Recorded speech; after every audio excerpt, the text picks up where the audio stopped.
Boa tarde, ministra Tereza Campelo, como vai? Boa tarde, Sinara, boa tarde a todos e todas e todes que nos acompanham aqui contigo na Fórum.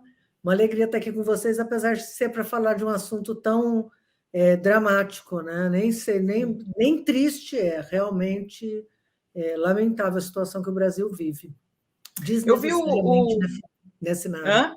O quê? Desnecessariamente, né? Exato, desnecessariamente. A gente estava em outro caminho, né, Tereza? A gente estava indo para outro caminho. Esse assunto estava superado, né? E aí eu fiquei muito triste vendo o Lula compartilhar a notícia que saiu no Correio Brasiliense. Tem o print aí da notícia, né, Gui? Olha só, país está de volta ao mapa da fome da ONU. Simplesmente 60 milhões, a insegurança alimentar atinge 60 milhões de brasileiros, é um quarto da população. E 15 milhões passando fome, né? Eu queria dizer para a ministra que a parte, os números, isso é visível. Qualquer pessoa que anda nas grandes cidades do Brasil percebe, é gente morando na rua, né? Uma coisa que eu nunca mais tinha visto, Tereza, que é pessoas. Eu vi outro dia uma senhora com sua filhinha futucando no lixo, sabe? Mexendo no lixo para tirar comida. Então, assim, para mim é triste, imagina para você que trabalhou com essa política pública, né? Eles nem conseguem contestar, né, Sinara, os números, porque é muito crível. Você fala, tem, né, os números variam, tem muita gente me perguntando sobre isso, inclusive, porque em torno de um mês atrás, nós tivemos um relatório que saiu da rede de pesquisadores em soberania e segurança alimentar, que dava conta de que o Brasil tinha 33 milhões de brasileiros em situação de fome, e 65 milhões de brasileiros em insegurança alimentar moderada e grave. Sai agora o número das Nações Unidas, com 15 milhões. Será que tem um errado ou um certo? Na verdade, onde você coloca a régua, né? O que eu considero fome, o que eu considero insegurança alimentar. Mas quando a gente olha as curvas, isso é importante observar, elas são paralelas, né? Então, o Brasil, né, segundo esse conceito, né, da rede de pesquisadores em segurança alimentar, cresceu a uma taxa, e o das Nações Unidas da mesma forma. Então, a situação que a gente vem observando é isso que você disse, está na rua. Agora, apesar disso estar sendo noticiado, né, e não foi noticiado quando o Brasil saiu do mapa da fome, aquele mesmo mapinha que você mostrou era o mapa de 2014. Né? Quer dizer, era o mapa. Só que nesse mapa de 2014 o Brasil estava fora. Praticamente não foi estampado em nenhum lugar. Quer dizer, a gente tinha um problema secular no Brasil, histórico, tido como natural. Né? Não, sempre foi assim. Não sempre teve pobreza, sempre teve fome, sempre porque o povo é preguiçoso, ou porque tem seca, ou porque é muito calor. Quer dizer, as explicações de por que o Brasil e alguns outros países eram pobres variavam. Sempre a culpa era do povo ou da natureza. Né? O povo indolente, né? É o sangue indígena, o sangue negro. Explicações não faltavam para esconder a verdade, né? Que era um modelo excludente, certo? Que não só não conseguia garantir que a população se alimentasse, como era predatório. Né? Então, agora, essas coisas todas estão saltando na nossa frente novamente. Então, quando a gente saiu do mapa da fome, isso acabou não aparecendo. Agora voltou para a imprensa. De fato, a situação é dramática. Se a gente for ver a conta, cenário desses 61 milhões que você estava falando, equivale a uma Inglaterra inteira. Equivale a uma França inteira. Mas fico imaginando dizer, né? Saiu uma manchete na França dizendo: toda a França está em insegurança alimentar, não tem comida suficiente para comer ao longo do dia. Seria, né, um escândalo. E aqui, de certa forma, voltou a ser normalizado. E aí, só para fechar, senão eu fico falando, hein? Me interrompe aí. Não, pode falar à vontade. Só para terminar, de certa forma, está se naturalizando a fome novamente, não só para sempre, né? Mas escondem essa história de que saiu do mapa da fome, mas também responsabilizam de novo a natureza, que é de culpa de quem? Da pandemia. E não é verdade. Né? Não foi a pandemia, o Brasil já tinha voltado ao mapa da fome, as Nações Unidas deixaram de apresentar o mapa nesse modelo que eles apresentaram agora. A última vez que tinha sido feito foi em 2014. Depois eles pararam de fazer. Então a gente dizia na ocasião: o Brasil está voltando ao mapa da fome. Por quê? Por conta do desemprego, por conta do desmonte da CLT, por conta do desmonte dos programas sociais, o fim dos projetos da agricultura familiar. Então tinha uma lista de coisas que depois a gente pode voltar nisso. A gente dizia: tudo isso está sendo desmontado, que foi o que nos tirou do mapa da fome. Então, é claro que o Brasil vai voltar ao mapa da fome. Claro. Não. E não tinha nada para comprovar, porque as Nações Unidas tinham parado de publicar aquele mapinha. Né? Agora está aí exatamente o que a gente dizia que ia acontecer. Infelizmente, né? Eu preferia estar errada. E essa coisa que você fala, assim, que é terrível, né? Na parte da elite brasileira, que criminaliza a pobreza, né? O pobre é o culpado pela própria situação em que se encontra, né? Eles fazem muito isso, né? Ah, é pobre porque não se esforçou. É pobre porque não se esforçou. Nós estamos aí com esse tamanho, né? 1/3 da população brasileira. E se fosse verdade, por que teria sido diferente no período? Né? Porque deixou de ser preguiçoso ou se esforçou muito? Não, sim. Na verdade, você tinha uma inflexão na forma como o Estado brasileiro vinha atuando. Né? Então, quando as Nações Unidas produziam um relatório, em 2014, eu tive a honra de representar o governo brasileiro, quando a gente recebeu esse prêmio, né, de que tinha saído do mapa da fome. Teve um evento na FAO, né, na agência das Nações Unidas para Agricultura e Alimentação, em Roma. Eu tive, para o meu orgulho, né, a honra de representar o país e receber esse diploma de atingimento de meta. E eles publicaram, o Brasil virou tanto caso de sucesso, que eles publicaram um relatório, né, que, aliás, ele está aqui, deixa eu aproveitar e pegar aqui para mostrar ele para o nosso povo, para não parecer que é só blá, blá, blá, né? É um relatório, eles publicaram aqui em várias línguas, esse aqui comigo é em português, mas tem em inglês, tem em espanhol, não para que os outros países, né, copiassem o Brasil, porque ninguém copia um país, não copia o outro, mas que se inspirasse, né? E eles listavam, né, o que tinha permitido ao Brasil, ou como o Brasil tinha conseguido alterar de forma tão rápida, né? Em 13 anos, porque assim, fica parecendo que se foram também décadas, não é? Em 13 anos, né, você implementa um conjunto de políticas que altera o patamar de subalimentação, de desnutrição da população, de acesso a alimentos. Então, eles listam o quê? Primeira grande questão. O problema do Brasil não era a falta de alimentos, ou não era incapacidade de produzir comida, né?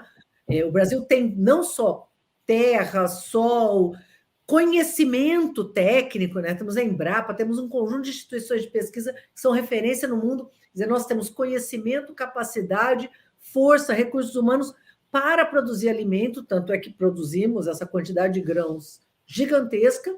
Então, não é por conta de limites naturais ou de conhecimento que o Brasil que o povo passava fome, era por falta de acesso.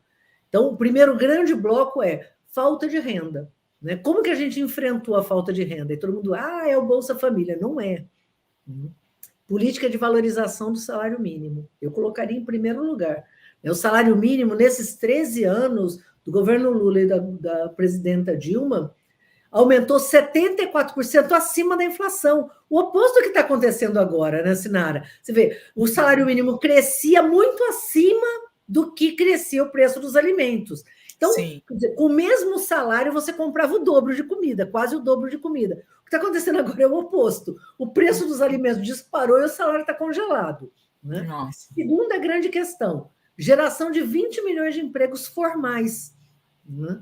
Então, não só gerou empregos, como gerou empregos protegidos, formais. Pode parecer uma questão menor, não, o importante é gerar emprego. Não é. O último relatório que saiu, esse que eu comentei, da Rede de Pesquisadores em Soberania e Segurança Alimentar, mostra que quando a gente compara o trabalhador com carteira assinada e o trabalhador informal, não é o desempregado, né? Quem está com carteira assinada e quem está na informalidade, com emprego precarizado, este precarizado vive 3 vezes mais a situação de fome do que o outro. O que mostra que, na verdade, não é que a pessoa não está trabalhando, trabalha muito, mesmo assim, né, recebe pouco. Então, segunda grande questão que compara os dois, né? Uma é geração de empregos formais, o outro, desemprego, informalidade, precarização, desmonte da CLT, que começou lá com o Temer e foi aprofundado, desmonte das aposentadorias, barragem de entrada nas aposentadorias, pensões e assim por diante. E aí sim os programas de transferência de renda. Então, isso é um pacote renda. Mas tem outras coisas, né? É um conjunto de políticas. A fome é um fenômeno complexo, tem que ser enfrentado de forma complexa. Não é, vou fazer o auxílio isso ou o auxílio aquilo. Não, é um conjunto de políticas. Compra da agricultura familiar, cisternas, crédito, assistência técnica para o agricultor. Você entra com esse conjunto de ações, saúde, educação, merenda escolar, e com isso você cria um ambiente que nos permitiu sair do mapa da fome de forma multidimensional, que é o nome do texto da FAO, né? O Estado da Segurança Alimentar e Nutricional no Brasil, um retrato multidimensional. Exatamente. Olha só, deixa eu só comentar aqui que tem um bolsonarista aqui na nossa live falando assim, ó, Edcimar Vieira, pagando a Globo, todo o governo tira o Brasil do mapa da fome. Podemos ver isso hoje, o Lula envolvido com o PCC e nenhuma linha na grande mídia. Olha, Edcimar, você está sendo vítima de fake news, porque quem tira o Brasil do mapa da fome é a ONU. Não tem nada a ver com a Globo, amigo, nada a ver. Aliás, a Globo não nos tirou do mapa da fome quando a gente saiu de verdade, né? Exato, nem deu destaque à notícia. E outra, você está dizendo, então, que agora que o Bolsonaro está colocando dinheiro na Globo, né? Então era para o Brasil ter saído do mapa da fome. Olha que você não faz o menor sentido o que você está falando. E outra coisa, essa história do Lula envolvido com o PCC, o que está saindo, sim, na grande mídia, é que o presidente que vocês elegeram está armando o PCC. As armas que estão sendo encontradas com o PCC são legalizadas, são desses grupos de caça aí, essas licenças de caça que o seu presidente fez. Então, assim, abre o olho aí para as fake news, tá? Aliás, eu vou até entrar nisso agora com a Tereza, porque o presidente atribui a inflação a tudo, né? A tudo, menos a ineficiência do governo dele, né? Ele falou que já culpou a pandemia, ele já culpou a guerra na Ucrânia, ele já culpou várias vezes os governadores, ele culpou as medidas contra a pandemia. Então, assim, ele é presidente e não tem responsabilidade nenhuma, né, Tereza? Incrível isso. Você sabe que tem um dado que, para mim, é o melhor de todos para responder essa situação, porque, de fato, nós não podemos ignorar que a pandemia teve um impacto e acirrou uma situação dramática no Brasil, que já vinha lá do governo Temer, mas que, assim, o Bolsonaro se esforçou bastante para piorar, né, destruindo um conjunto de políticas, né? Então, o quadro piorou muito. Agora, não podemos negar que a pandemia teve um impacto gigantesco no país, na economia e tudo mais. Mas o que aconteceu? Né? Veja bem, saiu uma pesquisa da Gallup, que também não é da Globo, que também não é brasileira, que foi feita em 120 países do mundo, né? E seria difícil o Lula controlar uma pesquisa de 120 países, né? Então, essa pesquisa que foi feita com a mesma metodologia em 120 países no mundo. O que é o resultado dessa pesquisa? Que eu acho que é surpreendente. Que o Brasil se saiu pior no pós-pandemia, então não estamos falando da pandemia, no pós-pandemia, o Brasil se saiu 4 vezes pior do que a média mundial.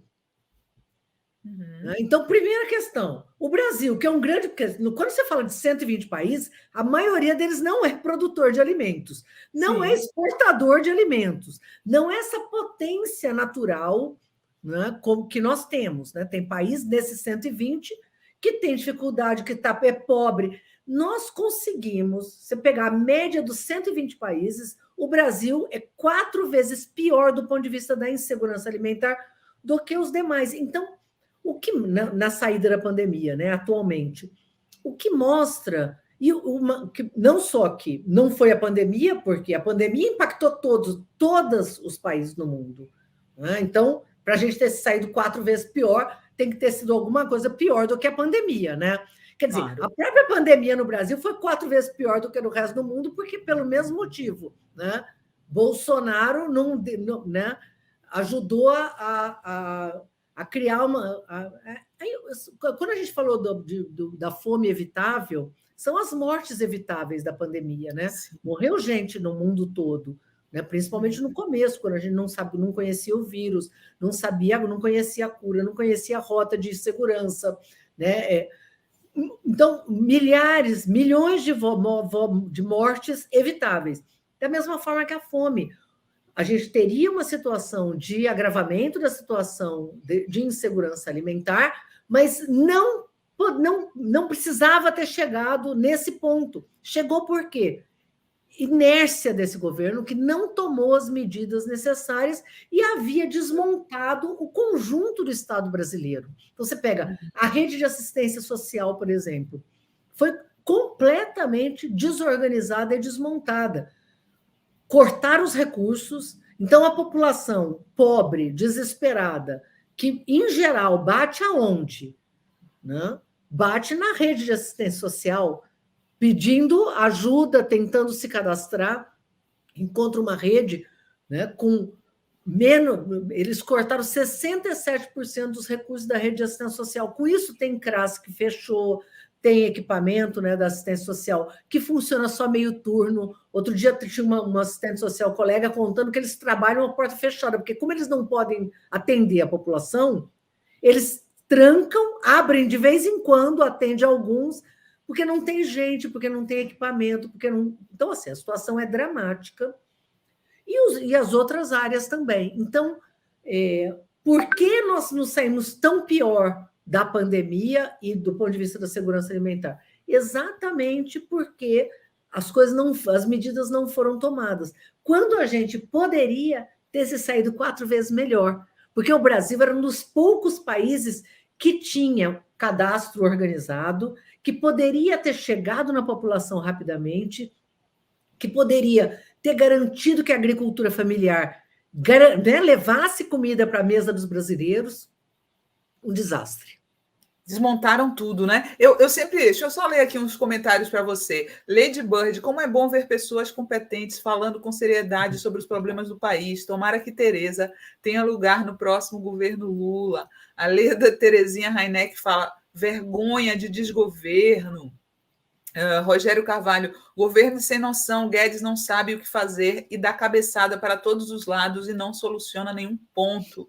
E a Eda fala: o desgoverno não fez nada para amenizar as consequências da pandemia, nem durante nem depois. Uma questão que eu sempre falo nas lives, Tereza, é sobre a questão dos estoques reguladores. Né?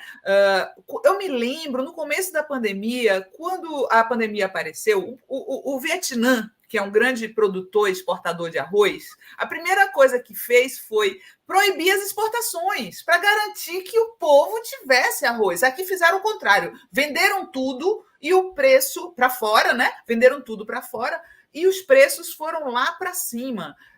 Como é que um governo reduz o estoque regulador em plena pandemia, chegando a zero, né? Está praticamente zero hoje o estoque regulador na Conab. Sinara, você sabe que em fevereiro de 2020, portanto, 2 meses antes da pandemia, do primeiro caso no Brasil, eu participei de uma atividade promovida pela FAO da América Latina, onde estava o governo brasileiro, né? E vários governos aqui da América Latina, né? Ministérios da Agricultura e outros técnicos, pesquisadores, etc.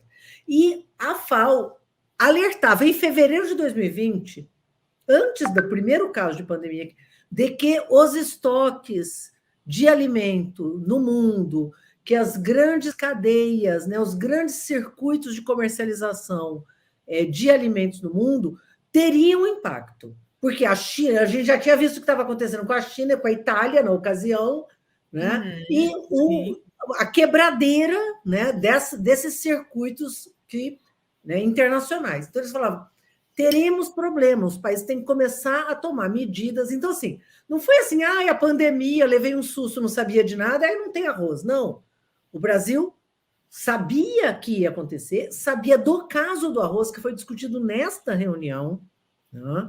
E o que todos os países, não são países comunistas, né? O que os países, porque tem alguns grandes produtores de arroz no mundo, que são produtores de arroz e consumidores, que é o caso do Brasil, como é o caso da China, do Vietnã e de vários outros, né? E onde o arroz não só é um item essencial da alimentação, como no caso do brasileiro, ele é o organizador do prato, né? O prato do brasileiro se organiza, de certa forma, em torno do arroz. A hora que você bota o arroz, ele chama aquele feijãozinho, ele chama uma couve, ele chama né, uma saladinha, né? Faz aquela arrumadinho assim, né? Se você põe um miojo, ele não chama um feijãozinho, uma couve, é aquele miojo que se chama salsicha. Então, assim, o arroz, ele faz parte não só da dieta básica do brasileiro, como ele organiza a nossa tradição, nossa cultura. Então, ele é muito importante. Não dá para descuidar. Não é, mas faltou abobrinha. Não, arroz, né? Então, os países que têm no arroz um bem tão importante como é no caso do Brasil, tomaram medidas de soberania e segurança alimentar. Qual é a medida? Desculpem. Qual é a medida? Depende. Os países têm que tomar, depende do quanto você tem, do que você vai produzir, do que tem. Se organizaram, ou estabeleceram cota de exportação, ou proibiram, como o caso que você citou. Então, várias medidas foram tomadas para quê? Para proteger o povo. E o governo no Brasil não só não fez nada, como disse que é errado fazer, tomar medidas de controle, parará. Só que não fazer é fazer política pública. Não tomar uma medida quando o preço do arroz está disparando no mercado internacional, né? E fica super competitivo, você está dizendo o quê? Exportadores encham as burras de dinheiro. Esse é o recado. Então, não é que o povo sofreu, né? Alguém no Brasil, o Brasil sofreu. Não, o povo sofreu. Alguns ganharam e ganharam muito dinheiro, estimulados pela ausência de política. Então, a política, por fazer política pública, é tomar medida ou não tomar medida. Não tomar medida também é agir. Né? E nesse caso, de má maneira, né? De má forma, né? Agir depende de quem está falando, né? Se é o povo, se lascou. Mas para os arrozeiros ele fez super bem, que foi o quê? Viabilizou que eles ganhassem uma fortuna. Então, assim como no caso do arroz, eles podiam ter organizado estoques. Não, eles no meio da pandemia botaram os armazéns da Conab à venda. Os armazéns da Conab estão à venda. Então, assim, não é só não fizeram, como não pretendem fazer e ainda pretendem torrar os armazéns. Então, assim, é uma aberração esse governo. E tudo que eles puderem fazer para acelerar o processo, se aproveitar da tragédia, eles vão fazer. O Guedes teve a pachorra de ir num evento da Associação Brasileira de Supermercados e anunciar, não sei se você lembra, depois acabou micando. Ele era aplaudido. Que ia tomar uma medida muito importante com relação à fome, que era mudar a data de validade dos produtos, ou seja, aos pobres, produto vencido. Né? Aí você muda a data de validade. Que horror. Então, e ele ainda falou, Tereza, que ele é aplaudido quando ele vai no supermercado, ele é cumprimentado. Que mentira, né? É uma cara de pau. Duvido que ele tenha coragem de passar na porta do supermercado, só mascarado, né? É verdade. Olha só, Eu queria entrar na questão do leite, né? Eu fiquei pensando esses dias, quando eu comecei minha carreira, eu estava na faculdade, no governo Sarney, eles fizeram o Vale Leite, né? Que depois, no governo Fernando Henrique, teve o Vale Gás, que são coisas, parece que a gente está voltando para trás, porque vai voltar a ter Vale Leite, já está voltando a ter Vale Gás. A impressão que dá é que a política pública deles é baseada na caridade, né? Eles não querem uma política pública que resolva a fome, eles querem fazer caridade e com chapéu alheio, ou seja, caridade com dinheiro público, né? Essa aprovação da PEC da compra de votos, né? Que é o nome certo, PEC da compra de votos, indica isso, né, Tereza? Que não existe por parte da direita, não só do Bolsonaro, a ideia de resolver o problema da fome, e sim fazer caridade com chapéu alheio. É essa a impressão que eu tenho com essa história de vale gás, vale leite, isso não vai resolver. Nesse caso específico dessa PEC do desespero, né, a PEC do vale segundo turno, né? É o vale tudo, né? Eu acho que nem é caridade, é compra de voto mesmo, né? Agora, você está certíssima. O conceito é um conceito de ajuda e não de direito. Isso. Esse é o desmonte, né? Porque assim, o que a gente inaugurou com a Constituição Federal de 88, que eles acham que o Brasil não cabe na Constituição, né? O que nós inauguramos é a ideia do direito. Né? Então, o direito à saúde, o direito à educação, o direito à assistência social, que não era um dispositivo da política pública e que foi incorporado, né, no Conceito de Seguridade Social na Constituição Federal de 88, e o direito humano à alimentação, que é de 2010. Então, você pega lá o artigo 6º da Constituição, tem lá o conjunto de direitos, e foi incorporado o direito humano à alimentação. O Brasil é um dos países mais avançados do ponto de vista normativo e de políticas públicas, né? Agora, a Constituição para esse governo não vale nada, né? E muito menos as políticas. Mas, assim, voltando ao teu raciocínio, se é direito do cidadão, é dever de alguém. De quem é o dever? Do Estado.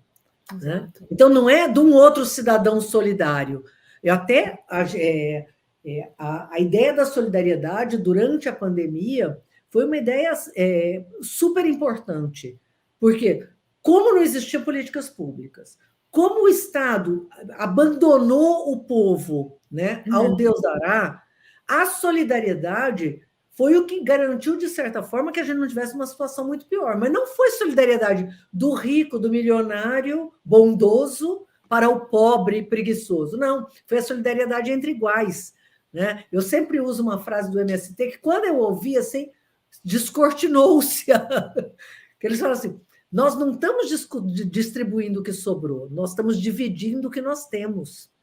Né? Que é isso, o vizinho dividia o saco de arroz com né? Então, assim, nós tivemos um processo de solidariedade, aí é outra coisa, não é ajuda, solidariedade, que não resolve os 60 milhões de pessoas. Né? Isso só política pública dá escala e viabiliza uma trajetória de saída dessa tragédia. Agora, eles retornaram a uma ideia, que é uma ideia da década de 40, essa do auxílio isso, auxílio aquilo, que é a ajudinha, né? Então, eu tinha lá, a minha mãe, por exemplo, ela fazia sempre mais comida e guardava aqueles potes de margarina, e ela tinha uma fila de pessoas que tradicionalmente iam lá buscar comida depois do almoço, isso na década de 70, 80, eu lembro dela fazendo isso. Né? Não é isso isso não é direito, né? Isso é um favor, eu dou se eu quiser, quem não quer, né? Então, nós estamos retrocedendo, isso é certíssimo. E esse monte de vale é a desconstrução da política, é a coisa mais ineficiente que nós temos, gera um tipo de relação de poder, né, ali na porta da igreja, ali na porta da prefeitura, que é diferente de você ter o direito a um cartão que você recebe em casa, não tem ninguém que vai lá te cobrar, certo? Não, aí você tem que buscar o leite. Isso, gente, nós já vimos, o Brasil aprendeu. Clientelismo, né?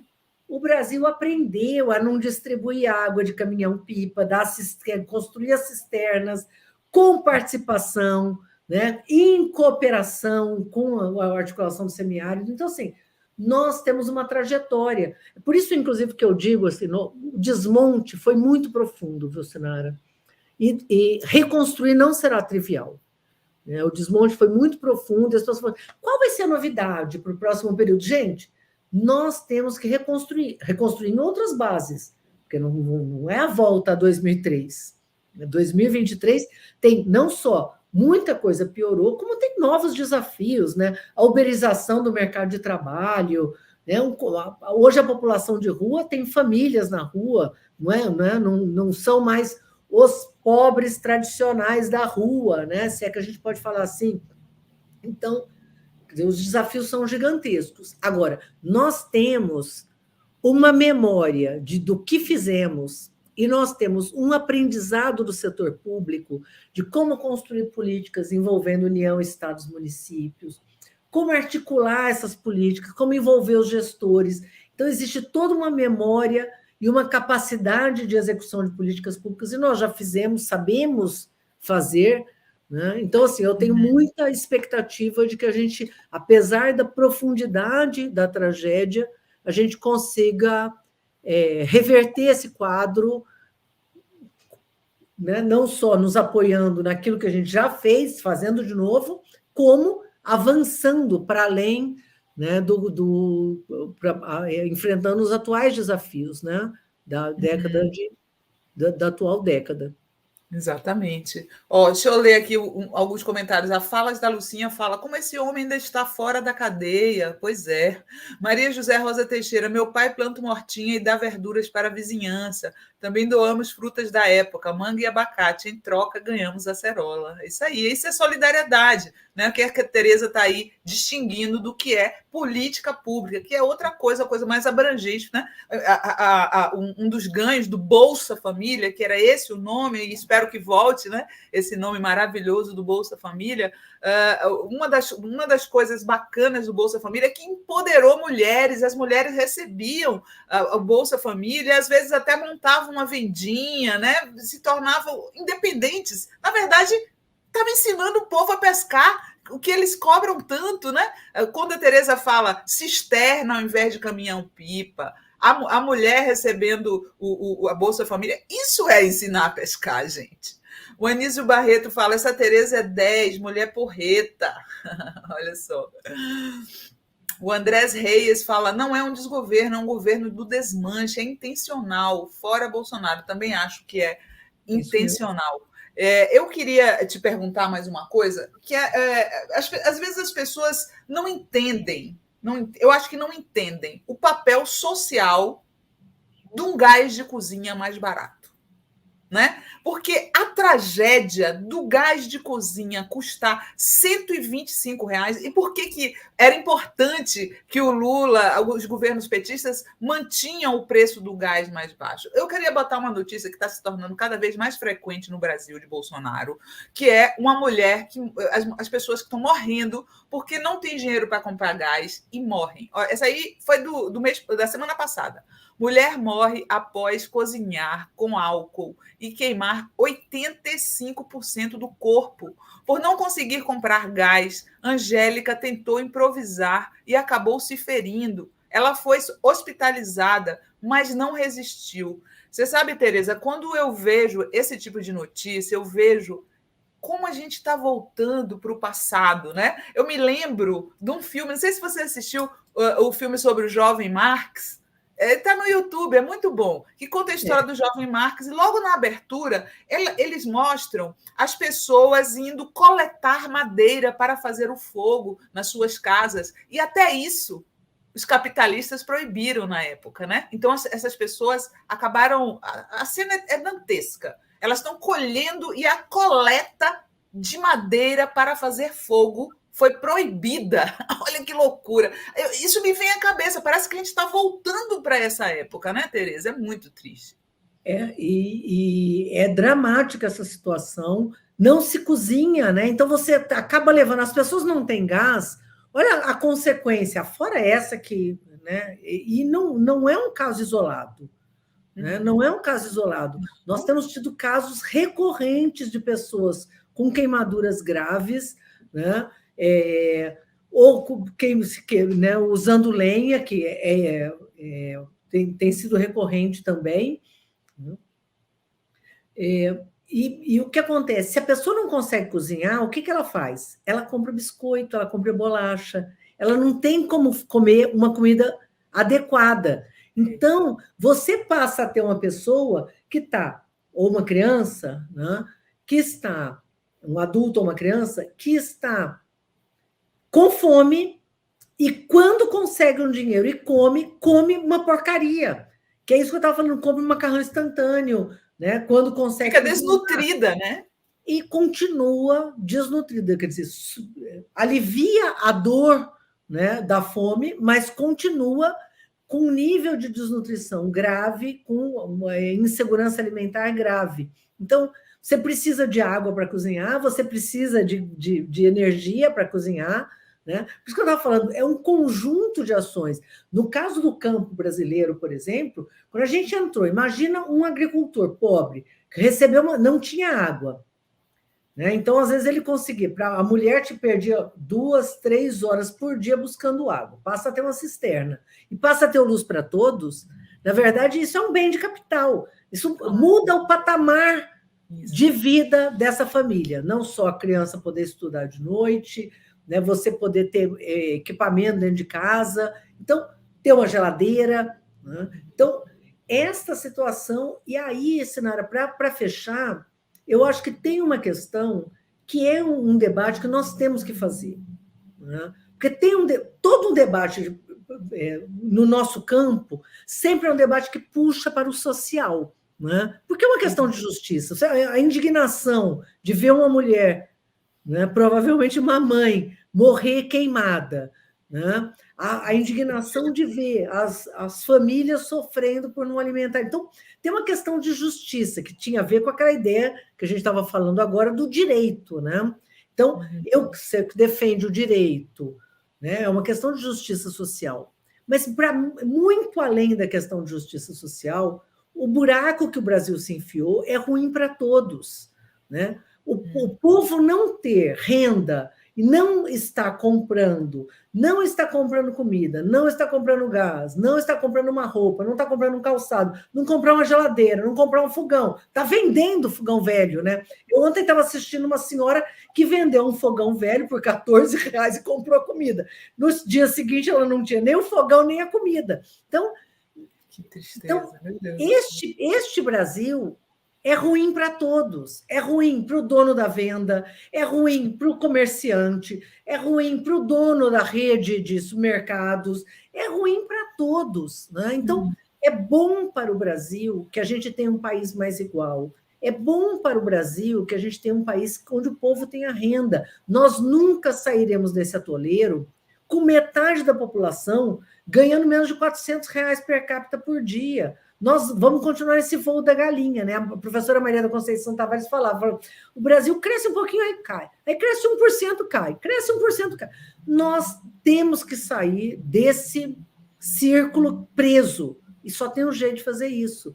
Reduzindo desigualdade, reduzindo a pobreza. Isso não é só uma questão de justiça, é uma questão de economia sustentável também. Então, eu acho que nós temos que começar a fazer esse debate, para além da justiça, para poder incorporar outros atores, né,